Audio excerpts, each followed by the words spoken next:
자, 그러면 제가 아까 이런 식으로 라이브러리 클래스를 이용해가지고 스타일링하는 방법이 있다고 말씀을 드렸는데, 근데 이런 식으로 하는 방법도, 이 방법을 안 쓰는 건 아니지만 굉장히 좋은 CSS 프레임워크라는 게 있습니다. 프레임워크라는 거는 말 그대로 여러분들이 작업을 할 때 효율적으로 작업을 할 수 있게 도와줄 수 있는 도구라고 보시면 돼요. 도구. 그래서 실무에서도 이걸 이제 굉장히 많이 쓰는 CSS 프레임워크를 굉장히 많이 쓰고 개인 프로젝트 할 때도 굉장히 많이 씁니다. 그 중에 저희는 테일인드라는 걸 한번 배워볼 거예요. 테일인드.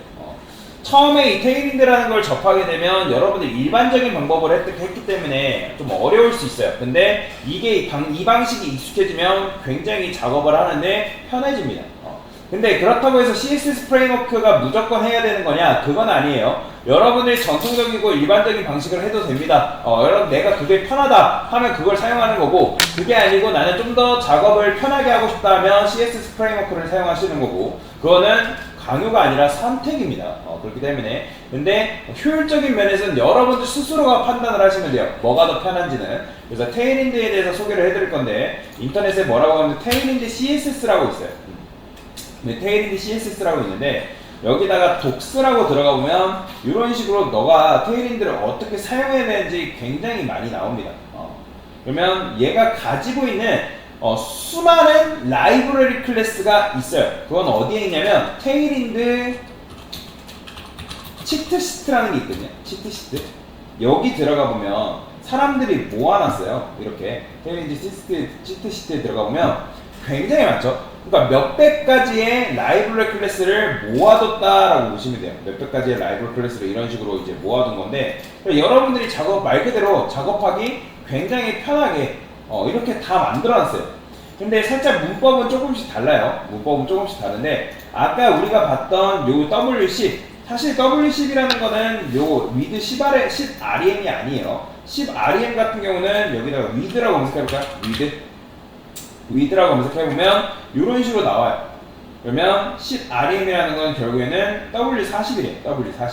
그래서 이런 식으로 이제 나오는데, 그러면 W1이라는 게 결국에는 4픽셀이에요. 4픽셀. 그럼 1이라는 거는 1REM이라는 건 16픽셀을 말하는 거거든요. 16픽셀. 그죠? 저기 16픽셀이라고 했잖아요. 그러면 1REM은 뭐 4라고 하네요. 그렇지? 4, 4, 16 배수로 들어가는 것 같아요. 4, 4, 16. 그러니까 아까 이제 160픽셀이니까 40이라고 이렇게 정해준 것 같고요. 그러니까 4의 배수로 증가하는 것 같네요. 보니까. 자, 여튼간에 이런 식으로 여러분들이 사용할 수가 있는 건데, 그러면 테일인드를 어떻게 사용할 수가 있냐? 저는 여기다가 요거 보이시죠? 세팅 들어가신 다음에, 자, 여기에 보면 CSS라고 되어 있는 거 있죠? 얘 클릭.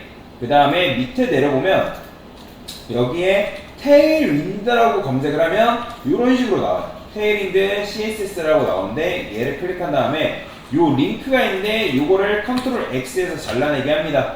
자, 그 다음에 여기서 끝난 게 아니라, 자, 여기서 이제 적용을 해볼 건데, 어떻게 적용하냐? 자, 링크 탭 한 다음에 href에다가 컨트롤 V에서 이런 식으로 적용을 해준다라고 보시면 돼요. 자, 그런데 지금 적용을 하니까 어떤 식으로 변했죠, 여러분들? 자, 바디하고 지금 1차 메뉴, 2차 메뉴, 3차 메뉴, 4차 메뉴 얘가 없어지면 원래 스타일이 어때요? 이렇게 되잖아요. 그죠? 원래라면 우리가 UL과 LI, 바디 UL, LI, A도 노멀라이즈를 다 해줘야 되잖아요. 그죠? 근데 여러분들이 테일인드를 쓰는 순간 어떻게 된다? 테일인드가 알아서 그 일반적인 모든 태그에 대해서 노멀라이즈를 다 해놨기 때문에 여러분들이 굳이 번거롭게 노멀라이즈를 안 해주세요. 그렇다고 해서 노멀라이즈를 까먹으라는 얘기가 아닙니다. 노멀라이즈를 사용해요. 왜냐면 여러분들이 회사를 갔는데 그 회사는 테일인드를 안 쓴대요. 그러면 여러분들이 노멀라이즈를 해가지고 기본적으로 엘리먼트들을 평범하게 만들어주는 작업을 해줘야 하기 때문에 노멀라이즈를 잊어버리라는 얘기가 아닙니다. 다만 테일인드를 사용하면 테일인드는 노멀라이즈가 다 되어 있기 때문에 굳이 여러분들이 노멀라이즈를 할 필요가 있다 없다? 없다라는 거예요. 그렇죠? 자, 그러면 사용 방법을 한번 알려드릴게요. 자, 이거 지울게요. 참고로 저도 이거는 다 외우고 있지 않습니다. 여기 보면 여러분들이 내가 원하는 것들을 찾으면서 해야 돼요. 이거는 여러분들이 다 외우라는 얘기가 아니에요. 내가 필요한 것들을 찾아가면서 적용을 하면서 여기다가 여러분들이 계속 하다 보면 자연스럽게 외워지는 것들이 있습니다. 이따가 그것도 연습을 해볼 거고요. 그러면 with라고 검색하면 W라 해가지고 이런 식으로 부여를 할 수 있는데 아까 이런 식으로 10REM은 아까 이제 W40이라고 해서 W40을 한번 부여를 해볼게요. 여기다가 W40 그 다음에 H도 마찬가지로 40이라 해보겠습니다. 그러면 지금 BG 블루 했는데 BG 블루는 어떻게 나오냐? 자, 검색을 해보면 되겠죠? BG 블루 이렇게 검색해보면 얘도 마찬가지로 색상을 이런 식으로 조합을 다 해놨어요. 50, 100, 200, 300, 400 이런 식으로. 참고로 이거는 여러분들 커스텀이 가능하기 때문에 그거는 나중에 알려드릴게요. 여러분들 어느 정도 요거 테일링드 사용 방법에 익숙해졌다 싶으면 그때 제가 요거를 커스텀하는 방법을 또 따로 알려드릴 겁니다. 자, 그러면 여기다가 어떻게 BG 블루 500을 이렇게 적용하면 똑같이 색상이 이런 식으로 나오는 걸 볼 수가 있어요. 굉장히 편하죠? 그러니까 여러분들이 여기다가 원래라면 일반적인 방식이라면 이런 식으로 작업을 해줘야 되는데 그게 아니라 이렇게 작업을 해줄 수가 있다는 거죠. 이렇게, 그죠? 그러니까 굉장히 편하게 작업을 할 수 있다는 거예요. 그러면 예를 들어서 이 테일윈드 방식으로 여러분들이 예전에 만들었던 뭐랄까 뭐 1차 메뉴? 1차 메뉴만 한번 테일윈드 방식으로 한번 만들어 볼까요? 자, 한번 해봅시다. 자, 일단 필요한 게 뭐겠어요? 얘를 가져와야겠죠? 그렇죠? 이 녀석을 가져와야 됩니다. 그 다음에 여기다가 마크업은 사실 똑같아요. 마크업은 해줘야 되겠죠.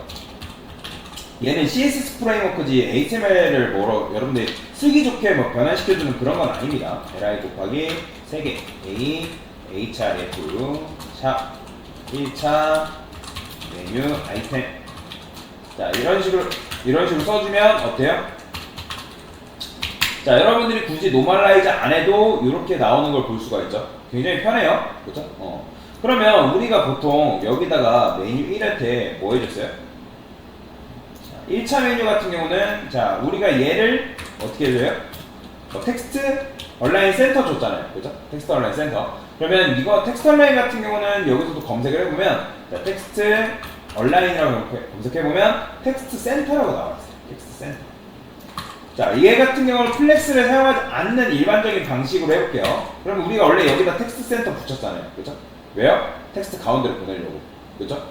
가운데로 보내려고. 이렇게만 구현하면 텍스트 센터 가는 거예요. 그죠? 그 다음에 UL한테 우리가 뭐 했죠? 여기다가 뭐 인라인 블록 했는데 저는 얘는 뭘 해볼까요? 이 녀석을 플렉스로 한번 해볼까요? 플렉스? 플렉스? 근데 이제 얘가 플렉스가 되면 이 녀석이 이제 텍스트가 아니기 때문에 가운데로 안 가니까 얘는 그러면 이렇게 해볼게요. 인라인 블록은 뭘로 돼 있을까요? 인라인 블록 한번 검색해볼까요? 인라인 블록은 그냥 인라인 블록 쓰래요. 얘는. 그러면 인라인 블록 여기다가 적용하면 얘가 어떻게 다시 인라인 블록 하면 자, 얘도 BG 레드 500을 해볼게요. 그냥 색상을. 그러니까 색상 칠해보면서 볼 수가 있죠. 이렇게 되잖아요. 이런 식으로. 원래 우리가 여기다 UL한테 색상 입혔는데 일단은 보기 위해서 이렇게 한 겁니다. 자, 근데 여기다 보더 레디우스도 우리가 원래 줬었고 패딩도 줬었잖아요. 그러면 일단 패딩 같은 경우는 어떻게 생겼냐면 여기다가 패딩이라고 써볼까요? 패딩. 그러면 패딩을 어떻게 줄여서 쓰냐? 이렇게 써요. 패딩. 근데 우리가 얘 같은 경우는 위, 아래, 오른쪽, 왼쪽 다 들어간단 말이에요. 근데 PX라 해가지고 X축만 따로 줄 수가 있습니다. X축만. 마찬가지로 Y축도 따로 줄 수가 있어요. 그러면 저는 여기다가 PX4라고 해볼게요. PX4. 얘한테 PX4. 그러면 PX니까 좌우 패딩이 이런 식으로 들어가겠죠. 그 다음에 보더 레디우스도 한번 검색해볼까요? 보더 레디우스 이런 식으로. 그러면 보더 레디우스도 라운디드라 해가지고 이런 식으로 쓴대요.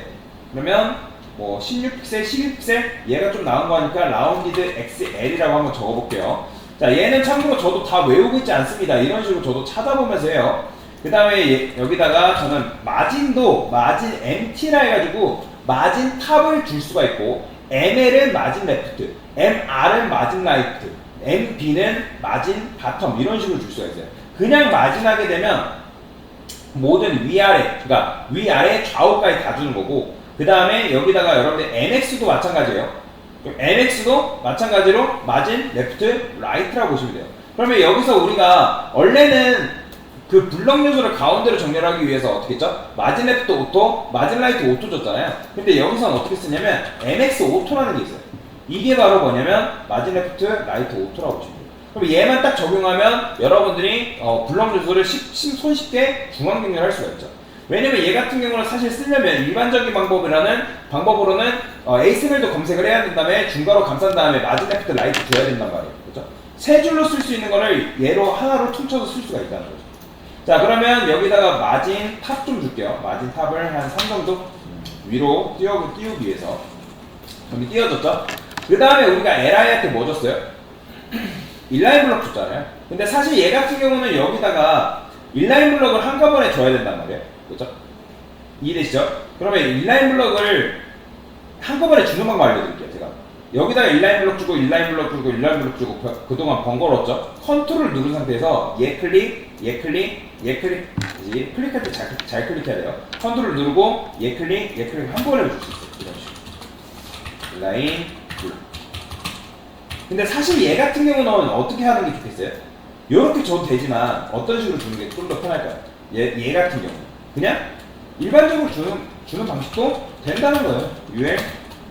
왜냐면 그러니까 이렇게 하나하나에다가 부여를 해도 크게 상관은 없는데 이런 경우는 이렇게 하나만 부여를 해도 된단 말이에요. 그래서 무조건 테일인드만 쓰라는 거 아니에요. 섞어서 씁니다. 섞어서 쓴다. 그 다음에 우리가 A한테 뭐 줬죠? 블럭 준 다음에 그렇게 작업을 했죠? 얘 누른 다음에 얘 클릭 해볼게요. 자, 클래스. 자, 블럭은 말 그대로 디스플레이 블럭은 여기다가 블럭이라고 씁니다. 블럭이라 쓰고. 그 다음 우리가 얘한테 LR 패딩도 줬죠? 패딩 P-4 정도 줬을까요? 그러면 얘가 패딩이 이렇게 들어갑니다. 보이죠? 폰트 웨이트 볼드는 뭐냐면 폰트 볼드입니다. 폰트 볼드가 폰트 웨이트 볼드. 그러면 글씨도 이런 식으로 굵어지는 걸 볼 수가 있어요. 자, 마찬가지로 여기에는 호버라는 기능도 있거든요. 자, 검색을 해볼게요. 호버를 검색하면 호버 했을 때 내가 어떻게 변하게 해줄 건지도 이렇게 부여를 할 수가 있어요. 한번 해볼까요? 자, 하나만 특정 녀석. 그러니까 테스트를 위해서는 하나만 해보는 게 좋거든요. 자, 얘한테만 호버 쓴 다음에 자, BG 블랙이라고 써볼게요. BG 블랙. 그러면 정말 호버했을 때 될까요? 이렇게 되는 거죠. 그렇죠? 호버했을 때. 그러면 호버했을 때 얘는 컬러도 뭘로 바꿔야 돼요? 컬러도? 자, 컬러 같은 경우는 어떻게 주냐면 텍스트 화이트라고 부여하시면 돼요. 텍스트 화이트. 조금 다 쓰는 방식이 다르긴 한데 텍스트 화이트라고 검색해보면 이렇게 나와요. 보이죠? 그러면 얘는 이렇게 나오는 거죠. 그럼 요거 마찬가지로 이런 식으로 다 부여를 해주면 되는 거예요. 이렇게. 근데 이제 그런 생각이죠. 아, 강사님, 이렇게 쓰니까 ASML이 너무 보기 답답한데, 굳이 이걸 써야 됩니까? 제가 말씀드렸죠. 요거는 선택입니다. 여러분들이 이거를 이렇게 안 쓰면 어떻게 쓸 수가 있는 거예요? 위에 LI에다가 디스플레이 블럭 이렇게 주시고, 그 다음에 패딩도 예를 들어 한 10픽셀이라고 할게요. 그 다음에 폰트, 웨이트, 볼드. 그 다음 이렇게 주면 되겠죠? 그 다음에 여기다 LI 호버한 다음에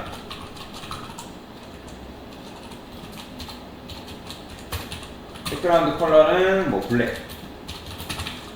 그 다음에 컬러는 화이트. 이런 식으로 해도 된다는 거예요. 이렇게. 이게 잘못된 방식은 아닙니다. 이게 잘못된 방식이라고 얘기하는 게 아닙니다. 이렇게 줘도 크게 상관이 없다. 근데 다만 이 방식을 제가 선호하는 이유는 뭐다? 지금은 ASML 코드가 짧기 때문에 강사님 이게 좀 더 편한 것 같은데요 할 수 있어요. 근데 나중에 코드가 굉장히 많아지게 되면 특정 녀석한테만 접근해서 그 녀석을 스타일링을 해야 되는데 여러분들이 그렇게 하기 위해서는 ASML도 얘가 어디에 있는지도 찾아야 되고 그 다음에 선택자도 여러분들이 잘 짜야 되고 그렇게 한 다음에 스타일링을 입혀야 된단 말이에요. 근데 테일인드 방식으로 하게 되면 좀 더 손쉽게 작업을 할 수가 있다. 배경색 같은 경우는 지금 제가 비지레드 이렇게 걸어놨으니까 이렇게 나오는데 여기다가 백그라운드 컬러 그냥 이런 거 같은 경우는 여기다가 일반적인 방식으로 주면 되겠죠. 이렇게. 그러면 여러분들이 그동안 만들었던 메뉴를 테일인드 방식으로도 이런 식으로 손쉽게 만들 수가 있다. 라고 보시면 되겠습니다. 그래서 테일윈드는 요 테일윈드 치트시트 링크도 같이 걸어드릴 거거든요. 요거는 보면서 작업하신다고 보시면 돼요. 보면서 이거를 뭐 여러분들이 달달달 외워야 된다는 게 아니라 보면서 작업을 하고 계속 쓰다 보면 자연스럽게 내가 자주 쓰는 것들은 외워져요. 저도 그러고요. 그리고 지금도 저는 모르는 거 있으면 찾아봅니다. 그러니까 찾아보는 게 절대 나쁜 게 아니기 때문에. 그래서 이런 식으로 테일윈드를 적용하면 손쉽게 작업을 할 수 있다. 테일윈드가 뭐라고요? 우리가 그동안 만들었던 라이브러리 클래스를 수백 개를 모아둔 굉장히 좋은 CSS 프레임워크다. 실제로 실무에서도 요즘은 이제 권장하는 사항이기도 하고, 그리고 개인 프로젝트 할 때 테일윈드를 쓰게 되면 좀 더 손쉽게 코드를 작성할 수가 있다라고 보시면 되겠습니다. 네, 이상입니다.